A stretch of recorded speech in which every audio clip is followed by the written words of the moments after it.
దానికి సంబంధించినటువంటి land acquisitions కానీ, దానికి సంబంధించినటువంటి పేమెంట్స్ విషయంలో కానీ, అక్కడ ఉన్నటువంటి రైతులను ఒప్పించడం కానీ, ఎందుకంటే మేజర్ కనెక్టివిటీ ఏదైతే ఉందో ఉత్తరాంధ్ర సుజల స్రవంతికి సంబంధించి మేజర్ కనెక్టివిటీ ఏదైతే ఉందో అది అనకాపల్లి నియోజకవర్గం.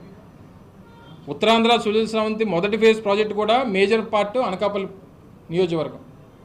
మొదటి 2 సంవత్సరాలు ఏ రకమైనటువంటి పరిస్థితులు ఉన్నాయో, కోవిడ్ సిచ్యువేషన్స్ ఇవన్నీ మనం ఎదుర్కొన్న తర్వాత వాటి నుంచి బయటపడిన వెంటనే ఆ రైతులను ఒప్పించడం అనేటువంటిది, ఎందుకంటే ఇప్పుడు దేశంలో ల్యాండ్ ఎక్విజిషన్ అనేటువంటిది చాలా బిగ్గెస్ట్ ప్రొసీజర్ అయిపోయింది.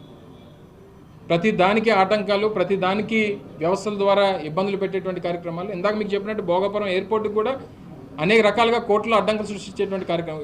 కేవలం ఒకే ఒక రైతు వల్ల దాదాపు సంవత్సరంన్నర లేట్ అయిపోయింది ఎయిర్పోర్ట్. సో ఇవన్నీ మా వాళ్ళు పోయింది. డైఫ్రమ్ వాళ్ళు మా వాళ్ళు పోయిందా? డైఫ్రమ్ వాళ్ళు కట్టింది ఎవరు?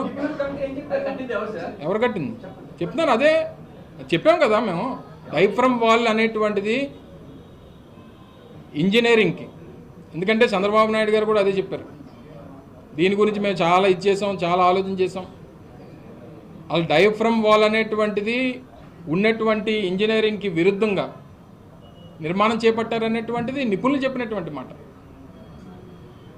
కేవలం ఈ గేటుకు ఒక కొబ్బరికాయ కొట్టేసి, లేదా ప్రతి కాంక్రీట్ స్లాబ్కి ఒక కొబ్బరికాయ కొట్టేస్తే ప్రాజెక్టులు పూర్తయిపో పర్మిషన్లు తీసుకొచ్చింది రాజశేఖర రెడ్డికి. ఇవన్నీ ఇట్స్ అ కంటిన్యూస్ ప్రాసెస్ కొన్ని ప్రాజెక్టులు.